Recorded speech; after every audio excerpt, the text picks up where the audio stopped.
Our pace of living leaves us little time for leisure. Our program will give you a chance to experience the fascinating world of traveling, extreme adventures, hunting and fishing.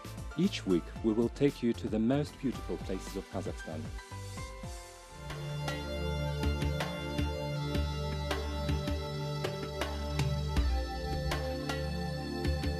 The bear is a typical wildlife species of the mountains of Kazakhstan, so it is difficult to surprise Kazakhstani trophy hunters with such a trophy as a bear.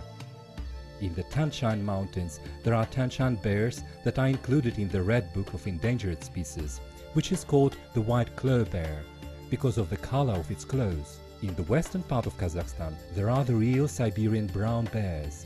This species inhabits the vast territories of the Eurasian continent, but in the northeast, bears are larger than the ones in the southern part of Kazakhstan. This phenomenon proves the Bergman rule. Back in the 19th century, German scientist Karl Bergman noticed that within the same group of warm-blooded species, the animals inhabiting northern areas are usually larger than in the south. This rule is applicable in Kazakhstan too. The bears in western Kazakhstan are significantly larger than in the Almaty and Shymkent regions. The largest bears are found in Kamchatka.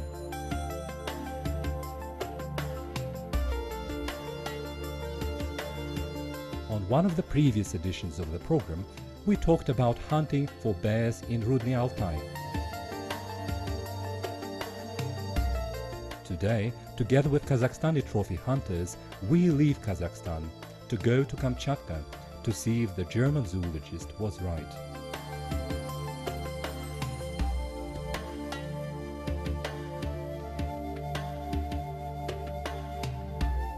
Trophy hunt has bilateral influence of the culture of wildlife management.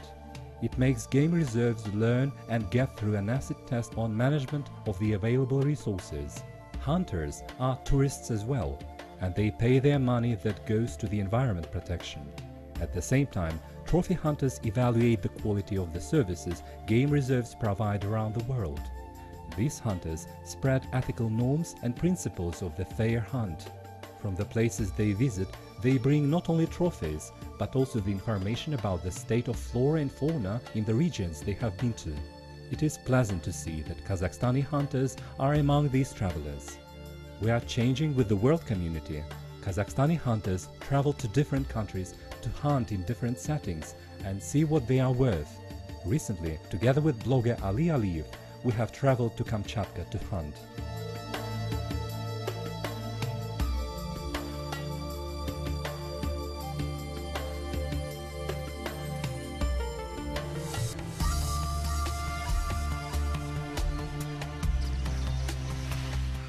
We arrive in Kamchatka at the end of September, when salmon usually stop spawning.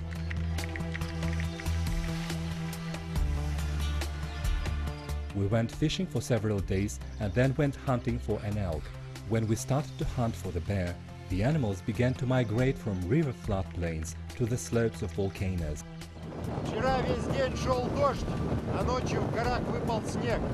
Yesterday it was raining for the whole day.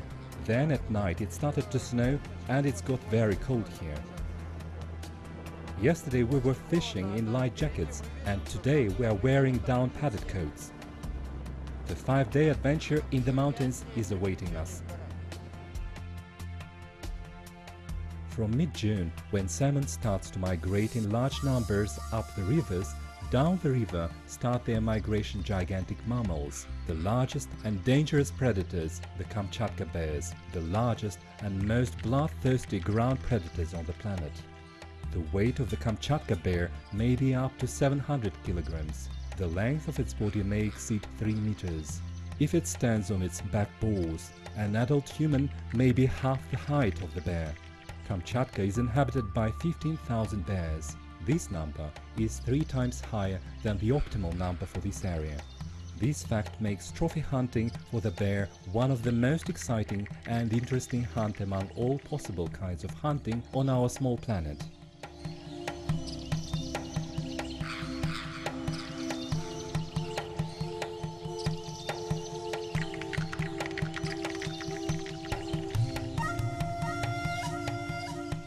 One of the rules of trophy hunting says that the hunted animal should have an opportunity to escape from the hunter.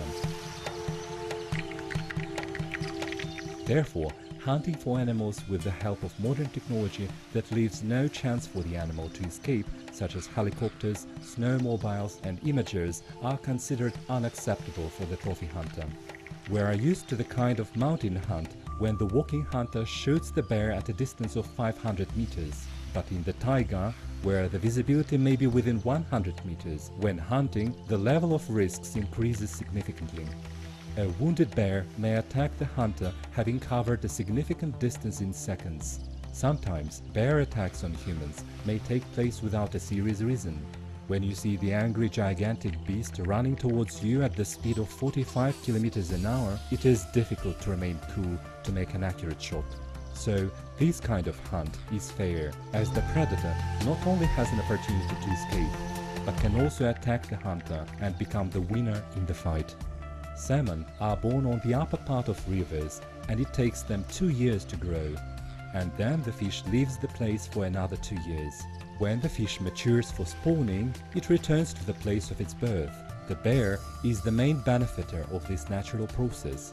Thousands of bears leave the mountains and come to the riverside at this time to get the easy source of abundant protein to store fat in their bodies for the cold winter.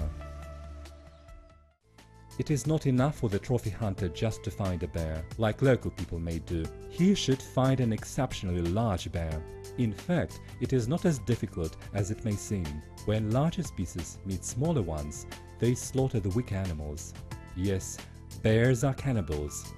Our favorite cartoon characters are ruthless murderers of their own species. If you find fresh traces of a large bear, you can get down to hunting. All the smaller and weaker species in the area hide when an exceptionally large bear shows up. Bears are usually more active at night, but they can also be met at daytime, especially at the places that are not accessible for humans. Bears have poor eyesight, but their sense of smell and hearing are excellent.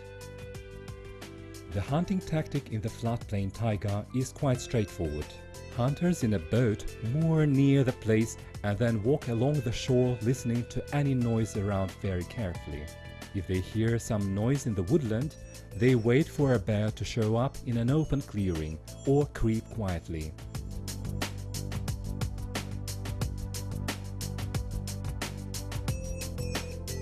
In mid-September, the flow of salmon coming to the place for spawning gets less intense, and bears return to the mountains to fill their stomachs with berries before the winter hibernation.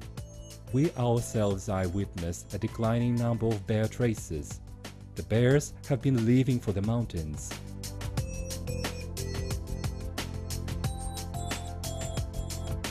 We go towards the heart of the Middle Ridge, towards the Bolgapche volcano.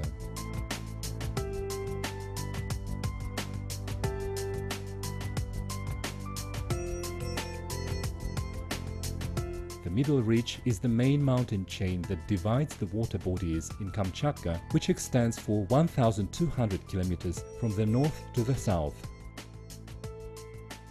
The way from the river Kamchatka to the foot of the volcano takes about 4 hours. The cavity between the mountains is covered with woods and tundra. In the peat marshes in some places we can see small islands of small alder trees and in places small groups of birch trees. The bank of the river is covered with thick bushes of willow trees, which are also thick that only an elk or a large bear can make their way through. Closer to the sunset time we could see the evening sun through the weakening fog that lit the volcano for us for a little while, showing its beautiful snow cap before disappearing in the fog again. Our crossing the river turns out to become a real adventure.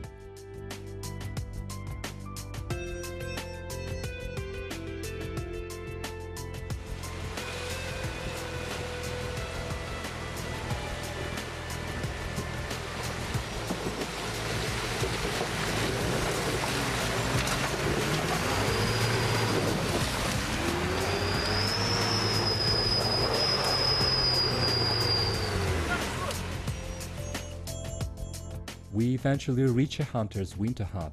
Many years ago it was built by an unknown hunter, and probably now nobody remembers his name, but the hut that he built is still very useful and protects rare travelers from bad weather. How did this hunter live here in complete isolation, surrounded by the taiga and volcanoes? On the ridges of the volcano, we have to apply a different tactic compared to the one we used in the floodplain taiga. Like in the mountains of Tian Shan, here the northern slopes of the volcano have more abundant vegetation than the southern ones. We are walking on the dried lake bed.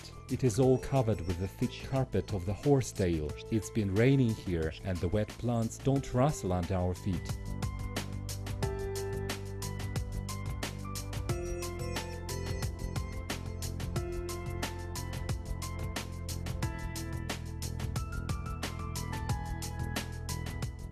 It is particularly difficult to move through the thick bed of cedar.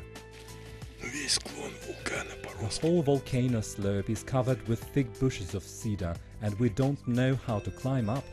We're trying to avoid going up through the bushes because we may bump into the bear, and you never know what may happen then. Before the expedition, we studied all materials about the Kamchatka bear on the internet very thoroughly, and even watched the Russian cartoon Masha and the Bear for 3 times, but failed to find the solution to a situation of running into the bear in thick cedar bushes. Apparently, those who experienced meeting at close distance couldn't survive it to tell us about it.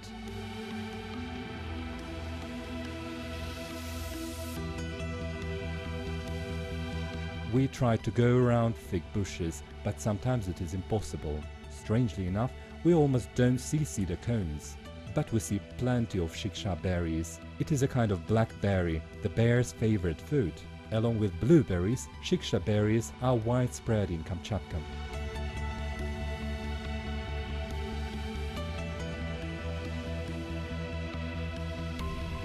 We dare to be competitors to bears collecting the wild berries.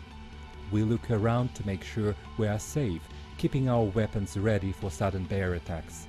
From time to time, we come across a few red whortleberries. На поляне голубика. On the clearing, we see blueberries, piksha, a kind of blackberries, and a few whortleberries. We try to view all the volcano slopes to spot the famous snow rams, but the fog from the top of the mount covers the whole slope. For a little while, we have a bit of sunshine, but this is only for a few moments, and then the sun hides in a huge dark cloud again.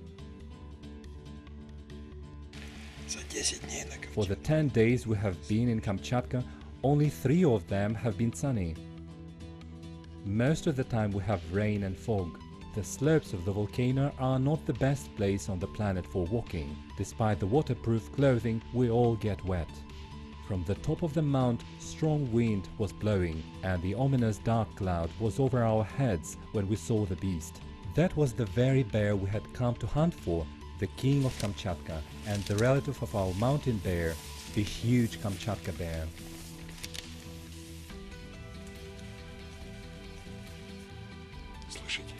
Can you hear? We don't know what spells Ali, the son of steppes, cast for the northern god of Kamchatka, but he's lucky. The Kazakhstani hunter has realized his chance on Kamchatka to the full.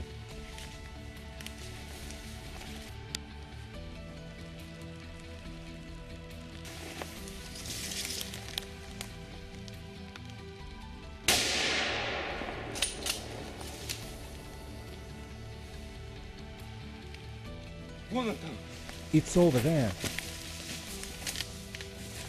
As soon as we get the much desired trophy, excitement goes and we feel deserted.